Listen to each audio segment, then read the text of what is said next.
Hi, everybody, and welcome. In a few moments, will reveal our roadmap to 100% renewable energy. And Maria, did we bring a number of these for people? Yes, handing them out right now. We're handing those out. Excellent. I want to really thank David Olszewski. Where's David? For hosting. David, thank you for hosting in your beautiful solar garden here. One of the bills that we're signing today increases the cap on solar gardens. We're very excited about that. Can everybody hear me okay? Hello? Is this better? Excellent. I want to thank our hosts in this district, Senator Rachel Zenzinger, Representative Kraft Tharp, and Representative Tatone. Let's give them a round of applause for hosting us. And many of you might remember I launched my campaign for governor really almost 2 years ago at the Solar Roast Coffee Shop in Pueblo, Colorado, a coffee roasting company that was 100% renewably energy powered by solar. Pueblo, the first city in the state of Colorado to commit to 100% renewable energy by 2035. Yesterday, we celebrated the 14th city in Colorado to commit to 100% renewable energy by 2035. Glenwood Springs joined many other cities and counties for that goal. Soon they'll be powered by 100% renewable energy. The Aspen Municipal Utility already has 100% renewable energy. Glenwood will become the second in the state that meets that goal. We are very excited about the opportunity for Colorado to achieve 100% renewable energy by 2040. What does that mean for every Coloradan? It means cleaner air. We have an air quality crisis across the Denver metro area with significant health impacts. It means good green jobs that will never be outsourced and aren't dependent on commodity pricing for Colorado innovators and workers to help build a renewable energy future. It means lower rates for ratepayers. Wind and new wind energy projects cost about 20 to 30% less than existing coal, which is of course even less than new coal. And we're excited that many of our utilities are embracing cost savings for consumers by being on the cutting edge of deploying renewable energy. And of course, it's about the health of our planet and about climate change, particularly in a state with climate-dependent industries like agriculture and the ski industry. It's important that we show leadership in climate. Today, inspired by the actions of many of our communities, 14 cities and counties with renewable energy goals that are more aggressive than the state, we're excited to unveil our roadmap to 100% renewable energy by 2040. Many of these areas are covered in the bills that each legislature will speak to. Some also involve executive actions that we are taking or will taking. And just real briefly, we will grow green jobs and save consumers money, modernize the Public Utilities Commission, which these bills accomplish as well, including bringing our rural electric co-ops and tri-state into the resource planning process, promote energy efficiency, reduce usage, and provide savings to consumers who will benefit from energy efficiency projects. More zero-emission vehicles and more commuting options. That's looking at the fleet. When you look at the sources of our air quality problems and of global warming emissions, we talk about automobiles in the vehicle fleet, we talk about the grid, and we talk about the extraction industry. Those are the big three. We are making progress on all three of those fronts, and they all need to be looked at together, and they have been in a number of different bills that have passed. Certainly among those, with regard to automobiles, are adopting zero-emission vehicle standards, making more zero-emission vehicles available to consumers in Colorado, along with a lot of great work from our legislature, everything from parking fines for blocking charging stations, to renewable energy infrastructure and allowing utilities to invest in developing additional charging stations, to tax credits, to making more electric vehicles available to consumers, as well as commuting options. At the Colorado Department of Transportation, we've just begun a statewide listening process looking at multimodal commuting options, including front range rail, to allow commuters different ways to get to work. And it's also, again, many of the small things. We signed a bill the other day that has penalties for motor vehicle drivers that endanger bikers or scooters. We reclassified electric scooters from toys to vehicles and let them use our roads. So we want to empower Coloradans with more choices of how they get to work and how they get to recreate in the places they love. And that will accomplish savings for consumers as well as cleaner air for all of us to breathe. Moving towards zero emission buildings and adopting standards for our buildings and infrastructure, supporting local commitment to 100% renewable energy with our 14 communities, beginning with Pueblo that led the way, with the communities that have already achieved 100% or soon will, Aspen and Glenwood Springs, soon to be followed by many more.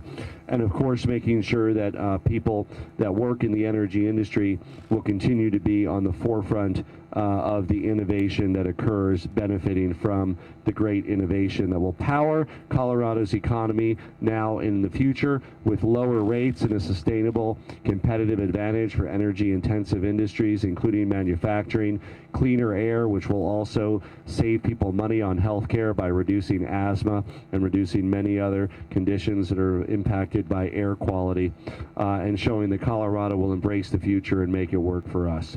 We're going to sign a number of bills. For each bill, we'll invite the legislative sponsors to say a few words about their bill. But what's important to note is that this all fits together. There's not one bill or one concept that gets Colorado to be a leader in renewable energy. It takes a team working together, and we have a great team, a great bipartisan team in the Colorado General Assembly. Let's give them a round of applause.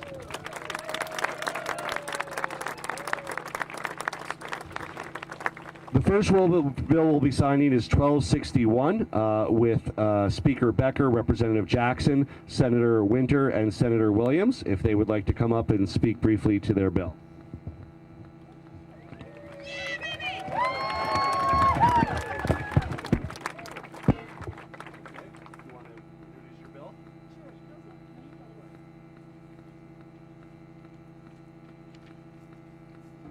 Hi everyone, thank you for being here to celebrate a fantastic package of bills that really puts Colorado on the map for clean energy, for reducing carbon. This bill, 1261, is really one of our hallmark bills that's going to reduce carbon emissions in Colorado by putting carbon emissions limits in goals in place, and then directs the AQCC, the Air Quality Control Commission, to do rulemaking to help get us there. So there were a lot of parties that were part of the stakeholder process for this bill. A lot of negotiating that great partners like Environmental Defense Fund, Conservation Fund, Western Resource Advocates really led the charge on working with a lot of businesses, utilities across the state. So fantastic job for many of our environmental leaders. And but I think this really is a fantastic, significant step in making sure our air quality is going to be better and better for future generations, for all of Colorado. And I'm so proud to have sponsored it with these fantastic women, Representative Dominique Jackson, Senator Angela Williams, and Senator Faith Winter. You know, this bill passed on one of the very last days of session. It faced a lot of challenges. It took a lot of work, teamwork, tenacity, and negotiating to get it done. So for all of you who are in the audience, a part of that, I thank you all especially.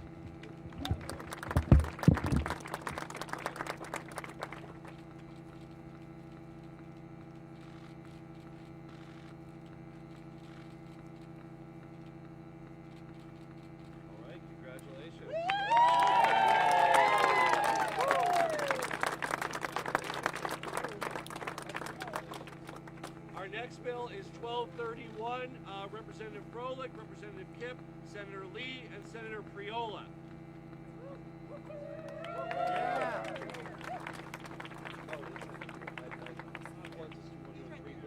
Describe your bill. I think it's 23% of our emissions come from buildings and dwellings, right? So this is a great way of dramatically reducing our footprint in that area, and we'll go towards those goals.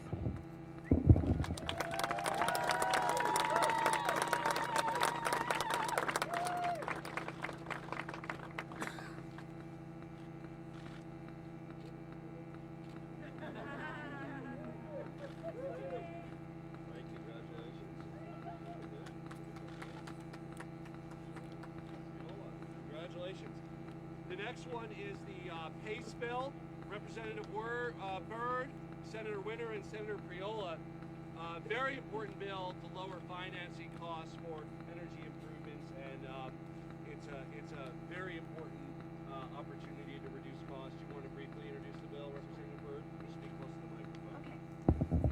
So thank you all for being here. This was a great bill that is going to allow housing authorities to take advantage of common sense options that are already available to the private sector to obtain lower cost financing to make improvements that benefit housing authority developments for energy efficiency, whether you're new construction or improvements to existing structures. So very excited. Thank you for being here. And anyway, let's get the bill signed.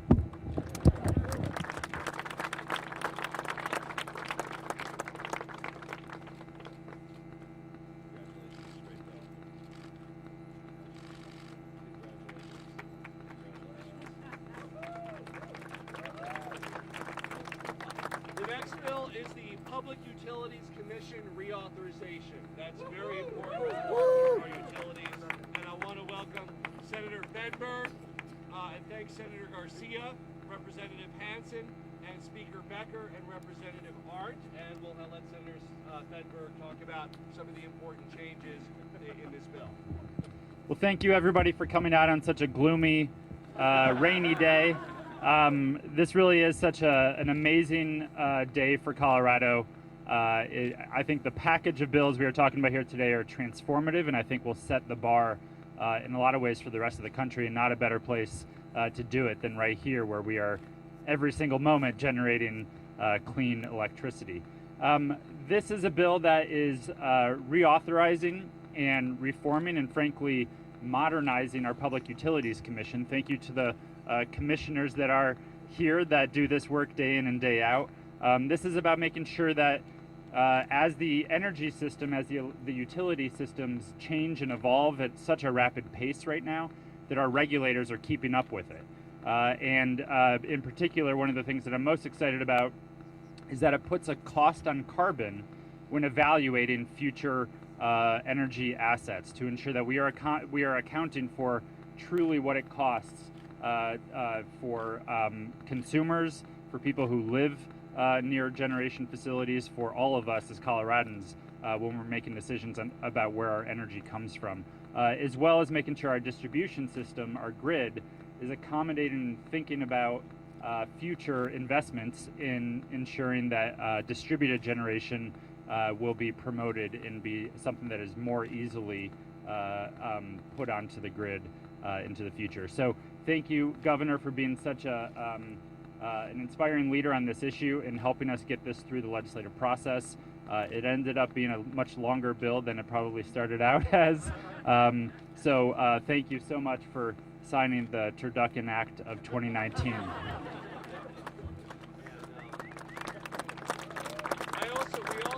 legislature is so fortunate to have the expertise of somebody who literally has a PhD in this kind of energy policy. And I want to give Representative Chris Hansen a chance to say a few words about this bill as well. Governor, thank you so much, and to the co-sponsors. This was a long journey on this bill, 2+ years, I would say, for different parts of it.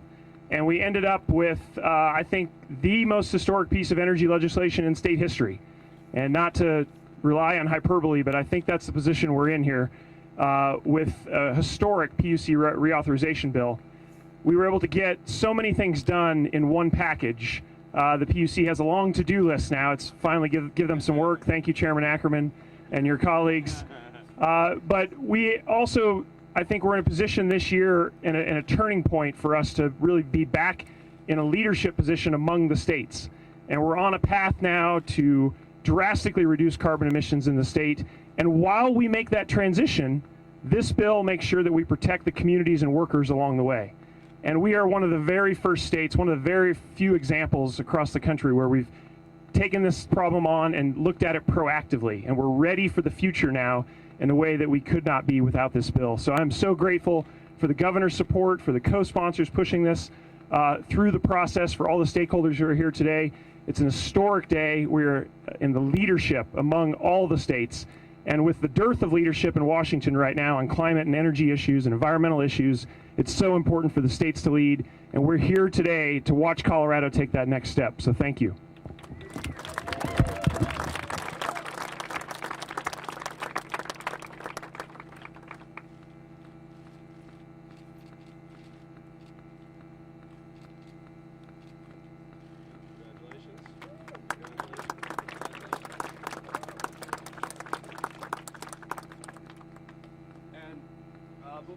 Before we get to the next bill, which is the solar garden bill, I want to thank some of our folks who have joined us today. In addition to our legislators, I want to welcome North Glen City Council member Jenny Wilford, Arvada City Council member Nancy Ford, Littleton Mayor Debbie Brinkman, Boulder County Commissioner Matt Jones. We have the Executive Director of our Colorado Department of Transportation, Shoshana Liu, Boulder Mayor Suzanne Jones, Boulder County Commissioner Elise Jones, Lafayette Mayor Pro Tem Jamie Harkins, Westminster Mayor Pro Tem Arita Zeitz, and there could very well be others, but those are the names that I was giving. Let's give our officials a round of applause. And we have some nice bubbles going on. You know, we want to look at really all the work we do through a air quality and climate lens, and that also means in agencies like Shoshana Liu at CDOT, multimodal transportation, at agencies like Department of Natural Resources, carbon sequestration, the health of our forests. We have to have a holistic approach, Department of Agriculture, sustainable farming. They all tie in together from the administrative side, because really everything we do has an impact, and we want to make sure Colorado is in the cutting edge of the future in clean tech in all areas. The next bill is really appropriate for this setting, and that is a bill that raises the cap on solar gardens, and I'd like to invite our sponsors to join us.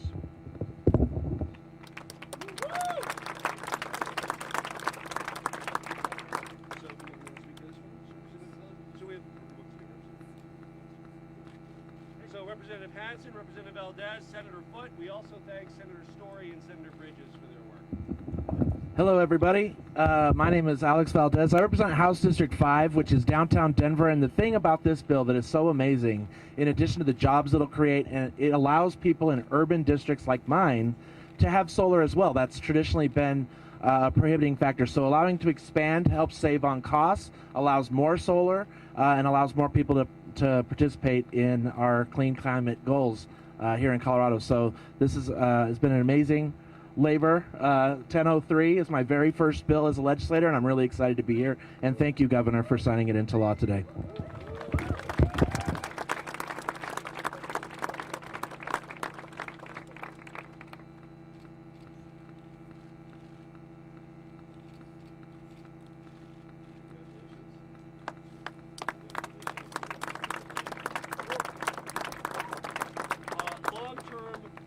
Climate data bill, Representative Hansen and Senator Donovan. Representative Hansen, do you want to briefly address the long-term climate change data bill? Thank you, Governor. And this is Senate Bill 96, also, I think, a long effort that started well before this last session.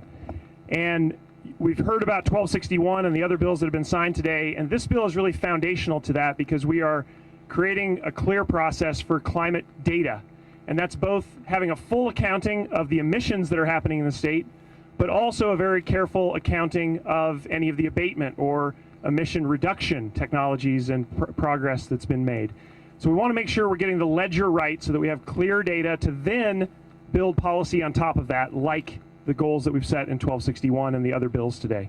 So this is a foundational piece, and I'm very happy for it to be signed into law today.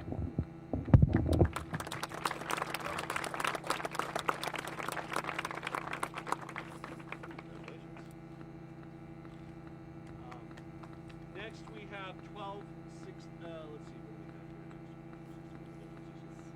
1231 appliance standards. You need that one?